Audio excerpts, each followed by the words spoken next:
Hello प्यारे बच्चों, good evening. आप लोग कैसे हो? आशा करते हैं सकुशल पूर्वक होंगे। पठन पाठन का कार्य भी अच्छी प्रकार से चल रहा होगा। तो आज हम लोग पढ़ेंगे 30 महत्वपूर्ण मल्टीपल चॉइस क्वेश्चन। पहला क्वेश्चन है आपका उपन्यास से, गुनाहों का देवता किसकी रचना है? गुनाहों का देवता पूछा गया है, किसकी रचना है? ऑप्शन ए का रहा है धर्मवीर भारती का, ऑप्शन बी का रहा है महावीर प्रसाद द्विवेदी का, ऑप्शन सी का रहा है मुंशी प्रेमचंद का, ऑप्शन डी का रहा है जयशंकर प्रसाद। बता दें प्यारे बच्चों कि गुनाहों का जो देवता है धर्मवीर भारती का प्रसिद्ध उपन्यास है। इस प्रकार ऑप्शन ए सही होगा। अगला क्वेश्चन है कुकुरमुत्ता किसकी रचना है? ऑप्शन ए का रहा है सूर्यकांत त्रिपाठी निराला का, ऑप्शन बी का रहा है जयशंकर प्रसाद का, ऑप्शन सी का रहा है महादेवी वर्मा का, ऑप्शन डी का रहा है सुमित्रा नंदन पंत का। तो कुकुरमुत्ता जो है सूर्यकांत त्रिपाठी निराला का प्रसिद्ध काव्य रचना है। अगला है यामा किसकी रचना है? तो ऑप्शन ए का रहा है जयशंकर प्रसाद का, ऑप्शन बी का रहा है महादेवी वर्मा का, ऑप्शन सी का रहा है सूर्यकांत त्रिपाठी निराला का, ऑप्शन डी का रहा है सुमित्रा नंदन पंत का। तो यामा जो है महादेवी वर्मा का प्रसिद्ध काव्य रचना है। आइए अगला क्वेश्चन देखते हैं। ठंडा लोहा किसकी रचना है? कह रहा है धर्मवीर भारती का, ऑप्शन बी कह रहा है जैनेन्द्र कुमार का, ऑप्शन सी कह रहा है अज्ञे का, ऑप्शन डी कह रहा है महादेवी वर्मा का। तो जो ठंडा लोहा है धर्मवीर भारती की रचना है। आदिकाल किसकी रचना है? ऑप्शन ए कह रहा है आचार्य रामचंद्र शुक्ल का, ऑप्शन बी कह रहा है आचार्य हजारी प्रसाद द्विवेदी का, ऑप्शन सी कह रहा है डॉक्टर नामवर सिंह का, ऑप्शन डी कह रहा है डॉक्टर नागेंद्र का। तो आदिकाल जो है आचार्य हजारी प्रसाद द्विवेदी की रचना है। इस प्रकार ऑप्शन बी सही है। अगला क्वेश्चन है ठाकुर का कुआं किसकी रचना है? ऑप्शन ए कह रहा है मुंशी प्रेमचंद का, ऑप्शन बी कह रहा है जयशंकर प्रसाद का, ऑप्शन सी कह रहा है महादेवी वर्मा का, ऑप्शन डी कह रहा है धर्मवीर भारती का। तो ठाकुर का कुआं एक कहानी है, यह मुंशी प्रेमचंद की कहानी है। इस प्रकार ऑप्शन ए सही होगा। अंधा युग किसकी रचना है? ऑप्शन ए कह रहा है धर्मवीर भारती का, ऑप्शन बी कह रहा है जयशंकर प्रसाद का, ऑप्शन सी कह रहा है महादेवी वर्मा का, ऑप्शन डी कह रहा है इनमें से कोई नहीं। तो अंधा युग जो है इनमें से कोई नहीं होगा, क्योंकि अंधा युग जो है यह एक नाटक है। और अंधा युग जो एक मिनट प्यारे बच्चों, जो अंधा युग है यह धर्मवीर भारती का नाटक है। आइए आगे देखते हैं। इंद्रजाल किसकी रचना है? तो ऑप्शन ए का रहा है जयशंकर प्रसाद का, ऑप्शन बी का रहा है महादेवी वर्मा का, ऑप्शन सी का रहा है राम कुमार वर्मा का, ऑप्शन डी का रहा है इनमें से कोई नहीं। तो इंद्रजाल जो है एक कहानी है, यह जयशंकर प्रसाद की सुप्रसिद्ध कहानी है। इस प्रकार ऑप्शन ए सही होगा। आइए अगला क्वेश्चन देखते हैं प्यारे बच्चों। एकांकी सम्राट किसे कहा जाता है? ऑप्शन ए का रहा है डॉक्टर राम कुमार वर्मा को, ऑप्शन बी का रहा है डॉक्टर धर्मवीर भारती को, ऑप्शन सी का रहा है डॉक्टर नागेंद्र को, ऑप्शन डी का रहा है इनमें से कोई नहीं। तो एकांकी सम्राट के नाम से डॉक्टर राम कुमार वर्मा को जाना जाता है। ऑप्शन ए सही होगा। अगला क्वेश्चन है त्रिवेणी के रचनाकार कौन है, या त्रिवेणी किसकी रचना है? ऑप्शन ए का रहा आचार्य रामचंद्र शुक्ल की रचना है, ऑप्शन बी का रहा आचार्य हजारी प्रसाद द्विवेदी की रचना है, ऑप्शन सी का रहा प्रोफेसर नामवर सिंह का रचना है, ऑप्शन डी का रहा इनमें से कोई नहीं। तो बता दें कि त्रिवेणी जो है आचार्य रामचंद्र शुक्ल की एक प्रसिद्ध रचना है। यह जो है आलोचनात्मक पुस्तक है, जिनमें 3 कवियों का संग्रह है, जिसमें सूरदास, तुलसीदास और जयसी हैं। घुमक्कड़ शास्त्र के नाम से कौन विख्यात है? ऑप्शन ए का रहा है अज्ञे, ऑप्शन बी का रहा है नागार्जुन, ऑप्शन सी का रहा है जयशंकर प्रसाद, ऑप्शन डी का रहा है इनमें से कोई नहीं। तो ऑप्शन डी सही होगा, इनमें से कोई नहीं। तो घुमक्कड़ शास्त्र के नाम से जो विख्यात है उनका नाम नहीं है। तो इस प्रकार इनमें से कोई नहीं। कामायनी किसकी रचना है? ऑप्शन ए का रहा है जयशंकर प्रसाद का, ऑप्शन बी का रहा है मुंशी प्रेमचंद का, ऑप्शन सी का रहा है महादेवी वर्मा का, ऑप्शन डी का रहा है सूर्यकांत त्रिपाठी निराला का। तो कामायनी जो है एक महाकाव्य है, जो कि जयशंकर प्रसाद की रचना है। यह छायावादी रचना है। आइए आगे देखते हैं। स्मृति सरोज किसकी रचना है? ऑप्शन ए का रहा है सूर्यकांत त्रिपाठी निराला की रचना है। ऑप्शन बी का रहा है महादेवी वर्मा की रचना है। ऑप्शन सी का रहा है जयशंकर प्रसाद की रचना है। ऑप्शन डी का रहा है इनमें से कोई नहीं।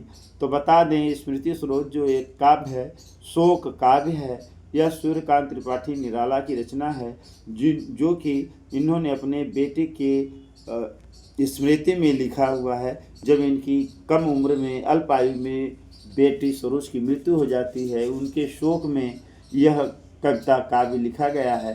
तो इस प्रकार ऑप्शन ए सही होगा। आइए अगला क्वेश्चन। हिंदी साहित्य का प्रथम उपन्यास माना जाता है। ऑप्शन ए का रहा है गोदान को। ऑप्शन बी का रहा है परीक्षा गुरु को। ऑप्शन सी का रहा है तमस को। ऑप्शन डी का रहा है इनमें से कोई नहीं।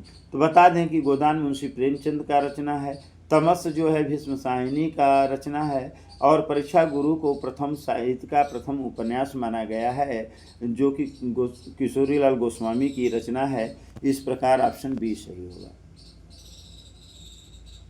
आइए आज का 15वां क्वेश्चन। गोदान किसकी रचना है? ऑप्शन ए करा मुंशी प्रेमचंद का। ऑप्शन बी करा है रामकुमार वर्मा का। ऑप्शन सी करा है जयशंकर प्रसाद का। ऑप्शन डी करा है इनमें से कोई नहीं। तो गोदान जो है एक महान उपन्यास है और यह मुंशी प्रेमचंद की रचना है। इसी रचना के कारण मुंशी प्रेमचंद को उपन्यास सम्राट के नाम से जाना गया।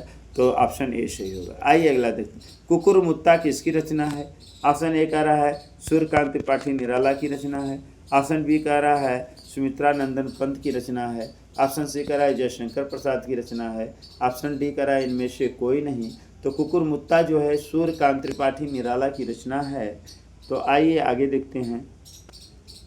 बड़ी बहू किसकी रचना है? ऑप्शन ए का रहा है अमृत राय की। ऑप्शन बी का रहा है मुंशी प्रेमचंद का। ऑप्शन सी का रहा है जयशंकर प्रसाद का। ऑप्शन डी का रहा है रामकुमार वर्मा का। तो बड़ी बहू जो है मुंशी प्रेमचंद की एक कहानी है। अगला क्वेश्चन। सुनीता किसकी रचना है? ऑप्शन ए का रहा है जैनेन्द्र कुमार का। ऑप्शन बी का रहा है धर्मवीर भारती का। ऑप्शन सी का रहा है जयशंकर प्रसाद का। ऑप्शन डी का रहा है इनमें से कोई नहीं। तो सुनीता जो है जैनेन्द्र कुमार की रचना है। इस प्रकार ऑप्शन ए सही होगा। आषाढ़ का एक दिन किसकी रचना है? यह एक प्रकार का निबंध टाइप की कहानी है। तो ऑप्शन ए का रहा है मोहन राकेश का। ऑप्शन बी का रहा है डॉक्टर नागेंद्र का। ऑप्शन सी का रहा है धर्मवीर भारती का। ऑप्शन डी का रहा है इनमें से कोई नहीं। तो आषाढ़ का एक दिन मोहन राकेश की रचना है। अगला है वीर गाथा काल पुस्तक के लेखक हैं। ऑप्शन ए का रहा है आचार्य रामचंद्र शुक्ल। ऑप्शन बी का रहा है आचार्य हजारी प्रसाद द्विवेदी। ऑप्शन सी का रहा है professor Namvar Singh. Option D का रहा है केदारनाथ सिंह। तो वीर गाथा काल आचार्य रामचंद्र शुक्ल की जो है आलोचनात्मक पुस्तक है, हिंदी साहित्य का इतिहास है। आइए आगे का क्वेश्चन देखते हैं। रीतकाल को और किन नाम से जाना जाता है? तो रीतकाल को कह रहा है श्रृंगार काल, अपभ्रंश काल, भारतेंदु युग, इनमें से कोई नहीं। तो रीतकाल को श्रृंगार काल के नाम से जाना जाता है। ऑप्शन ए सही होगा। अगला क्वेश्चन है सव्यसाची किसका नाम है? ऑप्शन ए का रहा है अर्जुन का। ऑप्शन बी का रहा है कृष्ण का। ऑप्शन सी का रहा है भीमसेन का। ऑप्शन डी का रहा है नकुल का। तो सव्यसाची जो है अर्जुन का नाम है।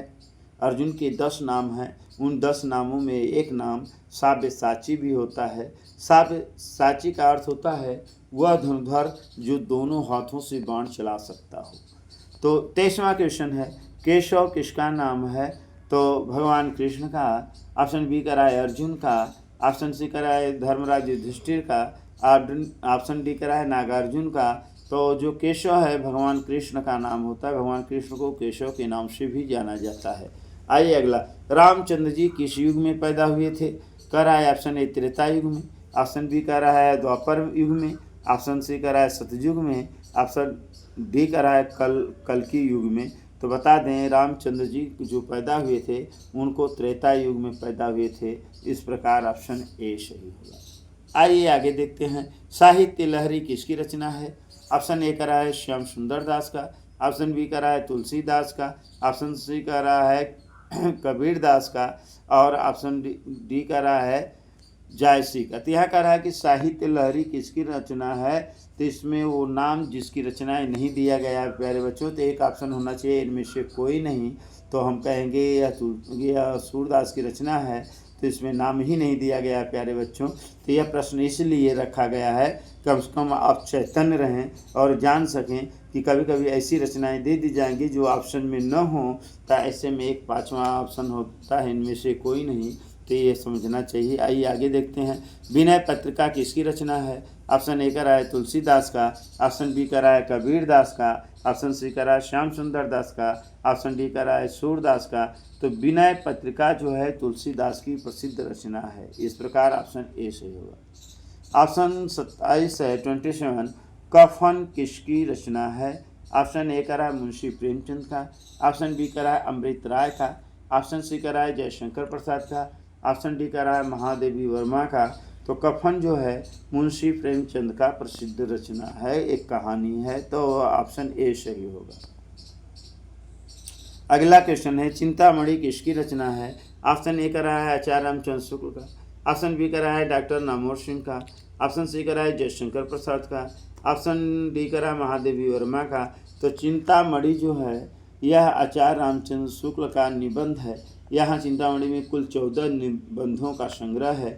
आइए अगला देखते हैं। ध्रुव स्वामिनी किसकी रचना है, ऑप्शन ए कह रहा है जयशंकर प्रसाद, ऑप्शन बी कह रहा है महादेवी वर्मा, ऑप्शन सी कह रहा है सूर्यकांत त्रिपाठी निराला, ऑप्शन डी कह रहा है सुमित्रा नंदन पान। तो बता दें प्यारे बच्चों, ध्रुव स्वामिनी जो है जयशंकर प्रसाद की सुप्रसिद्ध ऐतिहासिक नाटक है। आइए आज का अंतिम क्वेश्चन देखें। कलम का सिपाही किसकी रचना है, कलम का सिपाही किसकी रचना पूछा है, तो कह रहा है क्या यह मुंशी प्रेमचंद की रचना है, ऑप्शन बी कह रहा है क्या यह अमृत राय की रचना है, ऑप्शन सी कह रहा है क्या यह जयशंकर प्रसाद की रचना है, डी कह रहा है इनमें से कोई नहीं। तो कलम का सिपाही जो है, कलम का सिपाही जो रचना है अमृत राय का है, ऑप्शन बी सही होगा। तो आज का ये अंतिम क्वेश्चन भी समाप्त हुआ प्यारे बच्चों। तो यह वीडियो कैसा लगा, लाइक करिए, शेयर करिए, सब्सक्राइब करना न भूलिए। धन्यवाद, thank you so much night.